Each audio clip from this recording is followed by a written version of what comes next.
आइए वृंदावन के विषय में चर्चा करते हैं। वृंदावन का नाम लेते ही, सुनते ही मेरी अंतर मन की स्थिति बदल जाती है। ऐसा लगता है मानो कोई बहुत गहरा रिश्ता है इस आत्मा का श्री धाम से। बहुत अच्छा लगता है वृंदावन के विषय पर चर्चा करना। मेरो वृंदावन, प्यारो वृंदावन, प्राण वृंदावन, जीवन वृंदावन, विश्राम वृंदावन। वृंदावन भगवान कृष्ण की लीला से जुड़ा हुआ है। यह स्थान श्री कृष्ण भगवान के बाल लीलाओं का स्थान माना जाता है। यह भारत के उत्तर प्रदेश राज्य में मथुरा से 12 किलोमीटर की दूरी पर उत्तर पश्चिम में यमुना तट पर स्थित है। हरिवंश पुराण, श्रीमद् भागवत, विष्णु पुराण आदि में वृंदावन की महिमा का वर्णन किया गया है। वृंदावन वह जगह है जहाँ श्री कृष्ण ने महारस किया था। यहाँ के कण कण में राधा कृष्ण के प्रेम की आध्यात्मिक धारा बहती है। वृंदावन में जन्माष्टमी मथुरा से अगले दिन मनाई जाती है तथा 56 भोग लगाया जाता है। यहाँ लगने वाले 56 भोग को देखने दूर दूर से श्रद्धालु आते हैं।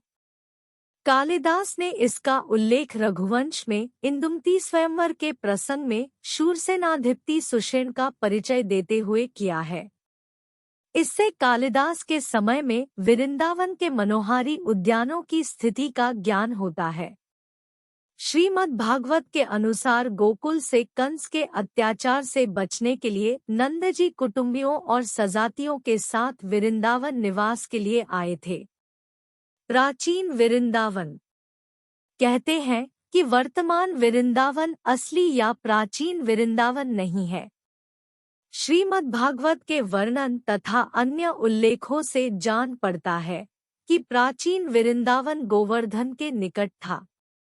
गोवर्धन धारण की प्रसिद्ध कथा की स्थली वृंदावन पारसौली परम रासस्थली के निकट था। अष्टछाप कवि महाकवि सूरदास इसी ग्राम में दीर्घकाल तक रहे थे। सूरदास जी ने वृंदावन रज की महिमा के वशीभूत होकर गाया है, हम ना भई वृंदावन रेणु। वृंदावन का नामकरण। इस पावन स्थली का वृंदावन नामकरण कैसे हुआ, इस संबंध में अनेक मत हैं।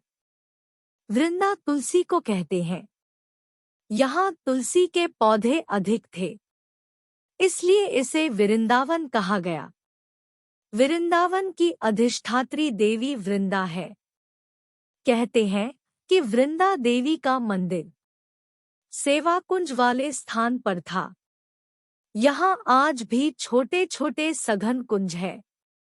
श्री वृंदा देवी के द्वारा परिसेवित परम रमणीय विविध प्रकार के सेवा कुंजों और केलिकुंजों द्वारा परिव्याप्त इस रमणीय वन का नाम वृंदावन है।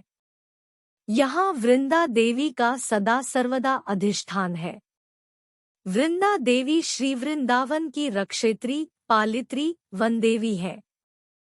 वृंदावन के वृक्ष, लता, पशु पक्षी सभी इनके आदेशवर्ती और अधीन है।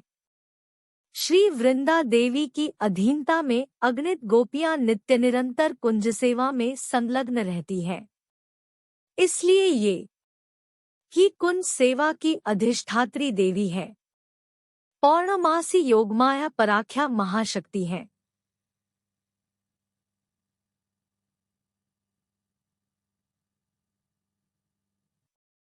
गोष्ठ और वन में लीला की सर्वांगिकता का संपादन करना योगमाया का कार्य है। योगमाया समाष्टिभूता स्वरूप शक्ति है। इन्हीं योगमाया की लीलावतार है भगवती पौर्णमासी जी। दूसरी ओर राधा कृष्ण के निकुंज विलास और रासविलास आदि का संपादन कराने वाली वृंदा देवी है। वृंदा देवी के पिता का नाम चंद्रभानु, माता का नाम फुल्लरा गोपी तथा पति का नाम महीपाल है। ये सदैव वृंदावन में निवास करती है। ये वृंदा, वृंदारिका, मैना, मुरली आदि दूती सखियों में सर्वप्रधान है। ये ही वृंदावन की वनदेवी तथा श्री कृष्ण की लीलाख्या महाशक्ति की विशेष मूर्ति स्वरूपा है। इन्हीं वृंदा ने अपने परिसेवित और परिपालित वृंदावन के साम्राज्य को महाभाव स्वरूपा वृषभानु नंदिनी राधिका के चरण कमलों में समर्पण कर रखा है। इसीलिए राधिका जी ही वृंदावनेश्वरी है। ब्रह्मा वैवर्त पुराण के अनुसार वृंदा राजा केदार की पुत्री थी। उसने इस वनस्थली में घोर तप किया था। अत इस वन का नाम वृंदावन हुआ। कालांतर में यह वन धीरे धीरे बस्ती के रूप में विकसित होकर आबाद हुआ। ब्रह्मा वैवर्त पुराण में राजा कुशध्वज की पुत्री जिस तुलसी का शंखचूड़ से विवाह आदि का वर्णन है, तथा पृथ्वी लोक में हरिप्रिया वृंदा या तुलसी जो वृक्ष रूप में देखी जाती है, ये सभी सर्वशक्ति में राधिका की कायव्यूहा स्वरूपा सदा सर्वदा वृंदावन में निवास कर और सदैव वृंदावन के निकुंजों में युगल की सेवा करने वाली वृंदा देवी की अंश प्रकाश या कला स्वरूपा है। इन्हीं वृंदा देवी के नाम से यह वृंदावन प्रसिद्ध है। इसी पुराण में कहा गया है कि श्री राधा के 16 नामों में से एक नाम वृंदा भी है। वृंदा अर्थात राधा अपने प्रिय श्री कृष्ण से मिलने की आकांक्षा लिए इस वन में निवास करती है और इस स्थान के कण कण को पावन तथा रसमय करती है। वृंदावन यानी भक्ति का वन अथवा तुलसी का वन। ब्रज का हृदय। वृंदावन को ब्रज का हृदय कहते हैं, जहां श्री राधा कृष्ण ने अपनी दिव्य लीलाएं की हैं। इस पावन भूमि को पृथ्वी का अति उत्तम तथा परम गुप्त भाग कहा गया है।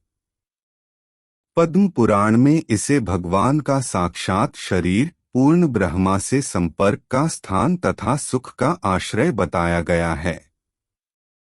इसी कारण से यह अनादिकाल से भक्तों की श्रद्धा का केंद्र बना हुआ है। चैतन्य महाप्रभु, स्वामी हरिदास, श्री हितहरिवंश, महाप्रभु वल्लभाचार्य आदि अनेक गोस्वामी भक्तों ने इसके वैभव को सजाने और संसार को अनश्वर संपत्ति के रूप में प्रस्तुत करने में जीवन लगाया है।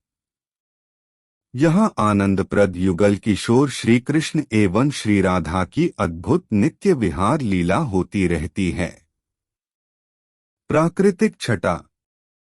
वृंदावन की प्राकृतिक छटा देखने योग्य है। यमुना जी ने इसको 3 ओर से घेरे रखा है। यहाँ के सघन कुंजों में भांति भांति के पुष्पों से शोभित लता तथा ऊंचे ऊंचे घने वृक्ष मन में उल्लास भरते हैं। बसंत ऋतु के आगमन पर यहाँ की छटा और सावन भादों की हरियाली आँखों को शीतलता प्रदान करती है। वह श्री राधा माधव के प्रतिबिंबों के दर्शनों का ही प्रतिफल है। वृंदावन का कण कण रसमय है। यहाँ प्रेम भक्ति का ही साम्राज्य है।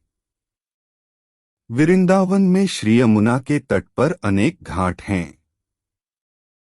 वृंदावन की गलियां बड़ी प्रसिद्ध है और इन गलियों को कुंज गलियां कहते हैं।